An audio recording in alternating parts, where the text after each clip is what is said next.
오늘은 하나님의 침묵을 극복하라. 하나님의 침묵을 극복하라. 이런 제목으로 말씀을 상고합니다. 오늘 본문의 저자는 밝히지를 않았고, 여기 보면 여두둔의 그 법칙에 따라 부르는 노래라 그랬는데, 이 말은 제가 전에도 한번 말씀드렸는데, 여두둔이라고 하는 이 찬양의 전문가가 이렇게 부르는 창법이 있는데, 이 시편은 그런 창법으로 불러라, 그런 뜻이에요. 오늘 이 본문은 매우 깊어요. 그래서 이 말씀을 읽으면 언뜻 와닿지를 않습니다. 이랬다 저랬다 하는 것 같고, 굉장히 이 저자가 지금 갈팡질팡하는 그런 모습이 아주 역력해요. 그래서 이 20절이 도대체 뭘 얘기하는지 이해하기가 쉽지를 않습니다. 그러나 하나님의 말씀은 반드시 아주 뚜렷한 메시지가 있는 거예요. 조금 처음 읽을 때 어려운 본문이 사실은 깊은 내용이 거기 숨어 있어요. 그래서 그것이 깨달아질 때까지 계속 그 말씀의 뜻을 파악해 들어가야 되는데, 지금 저자는 무슨 일인지는 몰라도 환난을 당했다는 거예요. 그리고 그 문제가 해결되지를 않아서 지금 완전히 그로기 상태까지 빠져 있어요. 그런데 끝에 가니까 다시 회복이 돼가지고 하나님께서 하신 일에 대해서 너무나도 확신에 차서 결국 이스라엘을 하나님 인도하신 하나님이 나도 인도하실 것이다, 이렇게 끝을 내거든요. 그러면 과연 이것이 뭘까? 개인적인 문제일까? 아니면 국가적인 문제일까? 이것이 다윗의 시가 아니라고 한다면 좀 후대에 이렇게 편집된 시라면 이건 국가적인 문제일 수가 있어요. 왜냐하면 이스라엘도 망했고 유다도 망했잖아요. 그래서 적어도 유다는 70년이라고 하는 그 포로 기간 후에 회복되잖아요. 그러니까 그러한 그 깊은 그런 환난 속에서 언제 회복이 될는지 모를 때 헤맬 수밖에 없잖아요. 그러나 뭔가 답을 얻으면은 그때는 정반대로 아주 희망이 가득 찰 수가 있어요. 그래서 오늘 본문 속에서 우리는 하나님이 왜 침묵하시는지, 그것 때문에 지금 갈팡질팡하는 거예요. 자기의 생각만큼 하나님 응답을 안 주시고 계속 더 자신은 헤매고, 이게 우리들의 신앙생활입니다. 신앙생활이 딱 수학 문제 풀듯이 딱딱 떨어지지 않잖아요. 예수 믿으면 다 되는 줄 알았는데 예수 믿어도 오리무중의 상황이 너무 많아. 그러니까 사람들이 중간에 다 신앙도 흩어지고 이게 아닌가 보다 싶어서 또 딴 길도 기웃거리고, 그러면서 점점 인생이 시시해지거든요. 근데 오늘 저자에게서 배울 점은 끝이 좋다는 거예요. 실컷 헤매다가 마지막에 제자리를 딱 잡았다는 거. 그게 뭘까? 그것은 우리가 신앙생활을 해도 이 세 가지의 그 차원이 있어요. 육적인 차원이 있고, 또 이 지정의 혼적인 차원이 있어요. 그리고 끝으로 영적인 차원이 있는 거예요. 신앙생활이 우리는 열심히 한다고 하면서 자기 육적인 열정으로 신앙생활을 하거든요. 또 그거보다 조금 성숙해지면 이제 머리로 해요. 생각으로 다 신앙생활 잘하는 것 같은데 거기도 한계가 와요. 결국은 하나님의 그 영의 세계로 우리의 영이 열려져서 들어가야 돼요. 그래서 하나님의 그 깊은 뜻을 깨달을 때 그때부터 이제 영적인 진짜 신앙생활이 시작되는 거예요. 이 기도도 그렇게 지금 발전되고 있어요. 하나님의 침묵을 우리가 극복하는 방법, 이 세 단계를 거쳐 들어가야 된다 그 말이에요. 할렐루야. 어떻게 이렇게 한계를 거쳐가는지 한번 살펴봅니다. 첫째, 1절부터 4절까지 보면 육의 한계를 알아야 한다는 거예요. 지금 이 사람은 하나님 앞에 음성으로 부르짖는다고 이렇게 강조하고 있어요. 이 말은 뭐예요? 우리가 막 큰 소리로 막 최선을 다해서 하나님 앞에 부르짖어 기도하면 하나님이 귀를 여시고 들을 거다. 이게 상식적인 거잖아요. 사람들에게도 우리가 도움을 청할 때 사람 살려 하고 소리를 지르면 누군가는 듣고 도와줄 수 있잖아요.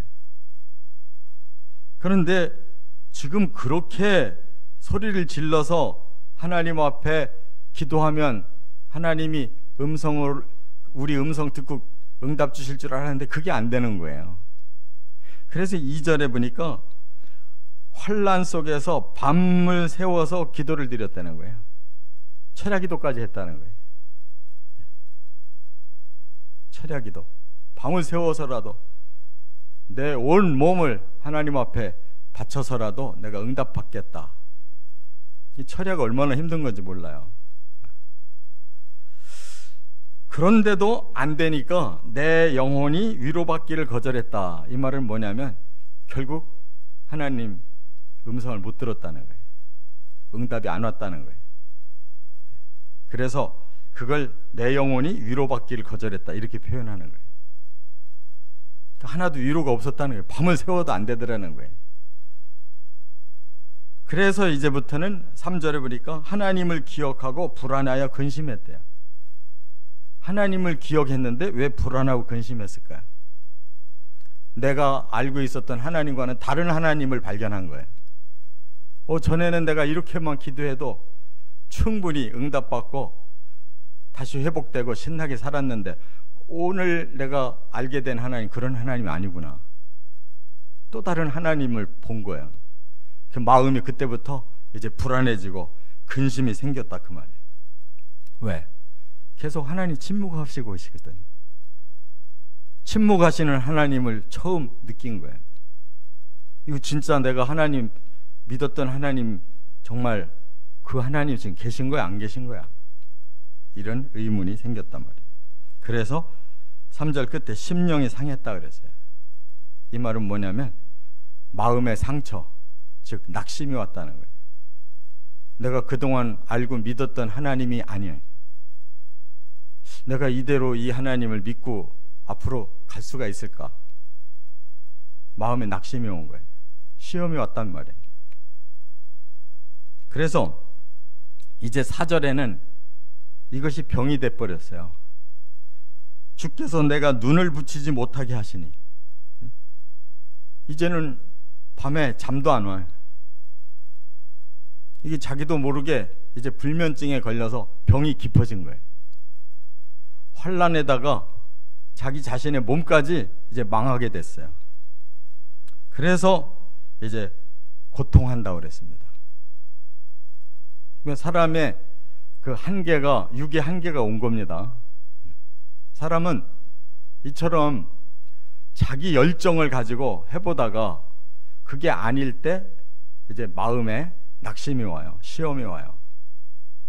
그것뿐만 아니라 몸에 병이 와요. 그럼 까부러지는 거예요. 이 몸이 대단히 중요해요. 몸에 병이 생기면 마음도 함께 움직이고 신앙도 함께 움직여요. 그래서 완전히 그냥 땅바닥에 쫙 가라앉듯이 이렇게 그가 불면증의 고통까지 느끼는 상황이 왔다는 거예요. 그래서 그가 이제 두 번째 방법을 쓰고 있어요. 육의 한계를 느꼈어요. 두 번째 방법 뭐냐? 5절부터 9절까지 보면 혼의 한계를 알아야 한다는 거예요. 이 사람이 이제는 몸으로는 안 된다는 걸 알았어요. 그래서 이제 마음을 굴리기 시작했어요. 여기 뭐라고? 5절에 보니까 내가 옛날 곧 지나간 세월을 생각하였다 그랬어요. 자기의 이제 그 마음, 정신 세계에 있는 과거를 추억해 보기 시작했어요. 지금 현재 뭔가 앞길이 꽉 막혔고 모든 게 캄캄해요. 이대로 가면 자기는 죽고 망하는 거예요. 그래서 사람은 그 다음에 이제 정신세계가 아직 살아있으니까 정신세계를 가지고 해결을 해보려고 그래요. 그래서 과거를 생각하기 시작했대요. 근데 사람의 정신세계는 완전치 않아요. 불완전한 정신세계를 가지고 있어요. 그리고 생각이 많아질수록 긍정적인 게 아니고 부정적인 생각이 많이 들게 돼 있어요.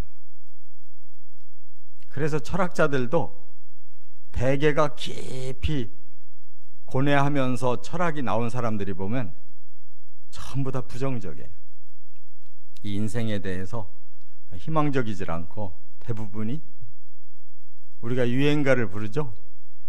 대부분이 부정적인 유행가를 불러요. 슬픈 일만 기억나고 괴로운 일만 기억나고 아쉬운 일만 생각나는 거예요. 이게 사람의 정신세계예요. 그래서 여기 7절에 보면 밤에 부른 노래를 기억하고 마음으로 의심이 가득해졌다는 거예요. 이처럼 사람의 정신세계는요, 부정적인 것에 지배를 당하고 있어요. 과거를 떠올리면 좋은 일이 별로 안 생겨요. 기억이 안 나요. 뭔가 나빴던 기억만 자꾸 남아 있어요. 이것이 문제예요. 그래서 사람은 생각하면 생각할수록 이 부정적인, 그리고 이 세상에 대해서 점점 희망을 잃어버리는 이런 생각에 잡힌단 말이에요. 그러다 보니까 어디까지 나갔냐? 7절에 뭐라 그래요? 7절에 보니까 주께서 영원히 버리실까? 이제 자기가 하나님 앞에 영원히 버림받는 거 아닐까? 다시는 은혜를 베풀지 아니하실까? 이제 하나님의 은혜도 끊어진 거 아닌가? 8절에 그의 인자하심은 영원히 끝났는가? 하나님이 사랑의 하나님이신 줄 알았는데 이제 더 이상은 하나님 나에게 사랑을 안 주시는 거 아닌가? 그의 약속하심도 영구히 패하였는가? 하나님이 우리에게 주신 언약도 끝장났나? 또 9절에 그가 베푸실 은혜를 잊으셨는가? 하나님이 뭔가 결단한 게 아니면 혹시 잃어버리신 건 아닐까? 이렇게 또 생각이 바뀐 거예요. 또 노하심으로 그가 베푸실 긍휼을 그치셨는가? 지금 하나님이 화가 나가지고 이 모든 걸 지금 중단하신 거 아닌가? 이렇게 생각이 들어갔다는 거예요. 그러니까 자기의 정신세계가 방향이 부정적이다 보니까 이제 하나님을 쳐다보는 그 판단도 부정적이 된 거예요. 그렇게 하나님이 놀라운 은혜를 주시고 사랑을 주시고 또 긍휼을 주시고 하시던 하나님인데 언약까지도 이제는 끊어진 거 아닌가, 이렇게 의심이 들었다는 거예요. 이것이 사람들의 정신세계, 혼의 한계입니다. 그래서 자기 마음을 자기가 컨트롤해 보려고 그 자기의 마인드를 바꾸는 이러한 그 생각을 하는 사람들이 있어요. 마인드 컨트롤. 이걸로 해결 안 돼요. 아무리 긍정적인 생각을 해보려고 해도 사람의 마음 바탕에는 부정적인 것이 훨씬 많아요. 슬픈 게 훨씬 많고 나쁜 기억이 훨씬 많아요.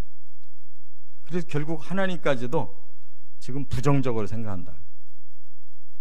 하나님이 침묵하실 뿐이지 지금 하나님이 은혜를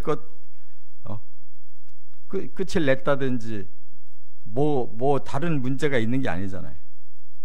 근데 완전히 자기가 그냥 하나님이 완전히 떠나버린 것으로 판단한다고요. 그러다가 이제 그의 한계를 알고 세 번째 단계로 그가 들어가요. 왜? 하나님의 사람이니까, 하나님 믿는 사람이니까 이제 영이 열리기 시작한 거예요. 10절부터 20절. 여기 10절에서 확 변화가 오죠. 뭐라고 그랬어요? 10절 보니까 내가 말하기를 이는 나의 잘못이라 그랬어요. 아, 내가 이렇게 하면 안 되지. 내가 육체적으로 한계가 왔다고, 내가 정신적으로 이렇게 한계가 왔다고, 이걸로 끝나면 안 돼 하고 자기의 잘못을 인정한 다음에 그러면 어떻게 해야 되느냐? 바로 7절 하반절에 10절 하반절에 뭐라고 말씀했어요? 지존자의 오른손에 해.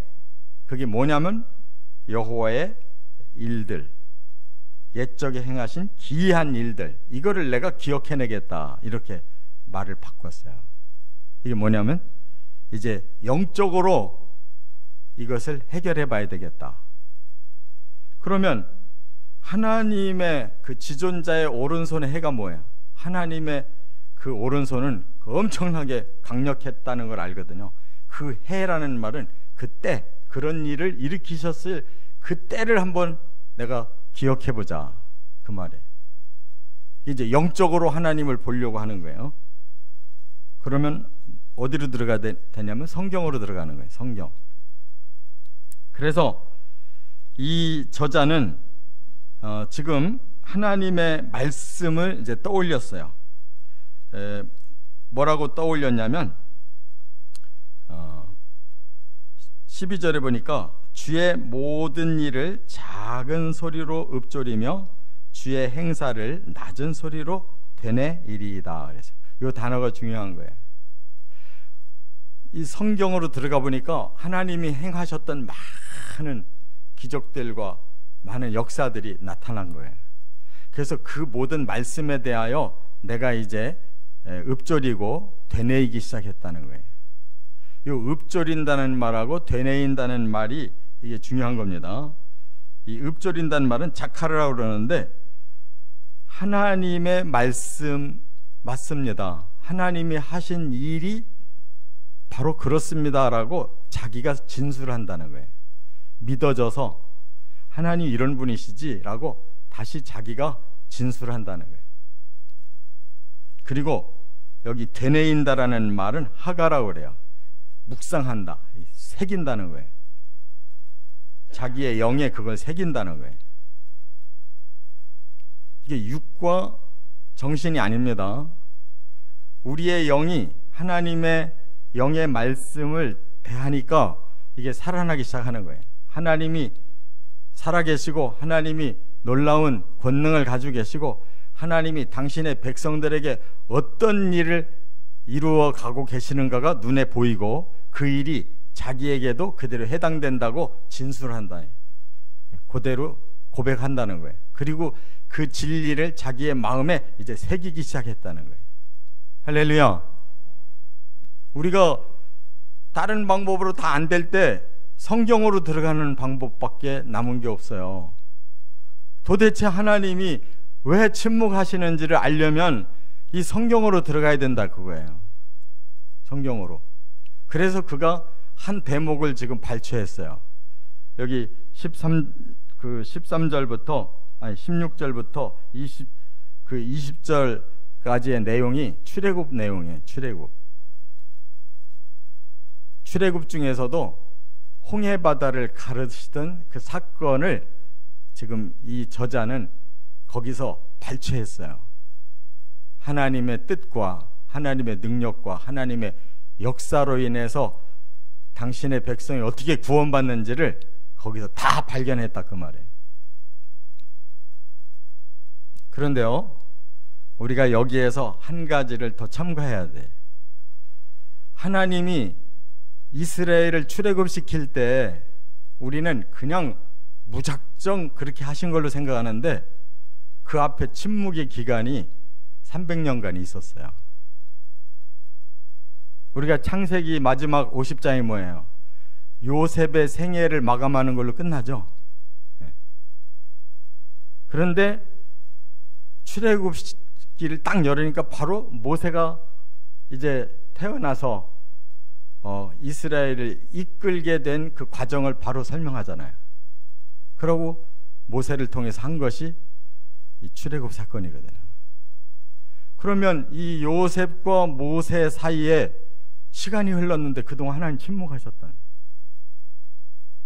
출애굽기를 열으니까 막 이스라엘 백성이 노예가 돼가지고 막 견딜 수 없어 부르짖고 있거든. 지금 자기도 거기서 그런 상황으로 지금 출발하고 있거든. 그러면 하나님의 이 침묵에서 이러한 놀라운 역사를 이렇게 실제로 일으킨 거기에 침묵 후에 주신 하나님의 역사를 발견했다는 거예요. 나도 나에게 주시는 이 침묵도 필요해서 주시는 거고, 그 다음에 하나님은 계획하신 대로 행하시는구나, 내가 그 안에 포함되는구나라는 걸 깨달았다는 거예요. 신약도 마찬가지예요. 구약의 말씀이 말라기에서 끝나고 나서 약 400년 동안 하나님 침묵하셨어요. 그리고 나서 인류가, 특별히 이스라엘 백성들이 계속 고난을 당하면서 바벨론에 멸망당했다, 페르시아에 멸망당했다가 그리스에 멸망당했다가 로마에 멸망을 당한 그 상황, 가장 극한 상황에 이르니까 하나님이 그때 신약을 여시고 예수님이 오셨단 말이에요. 그래서 우리에게 실질적인 구원을 하나님 일으켜 주셨어요. 이와 같이 국가든지 개인이든지 바로 하나님의 침묵의 기간이 있고, 그걸 영적으로 깨닫고 견디고 그 하나님이 일으키실 언약과 그 능력을 믿고 있으면 그것이 이루어진단 말이에요. 우리의 인내심이 바로 우리 육체의 인내나 우리 정신적인 인내로 끝나면 안 된다는 거예요. 하나님이 주시는 영적 인내로 끝까지 가야 된다고 말해요. 그래야 하나님의 역사가 그때 나타나는 거예요. 할렐루야. 그래서 저자는 이제 드디어 모든 걸 알았어요. 출애굽 사건에서 바로 하나님께서 이렇게 놀라운 능력으로 물기를 잡아서 이스라엘 백성은 다 살려내고 애굽의 그 군대를 멸하시는 걸 봤단 말이에요.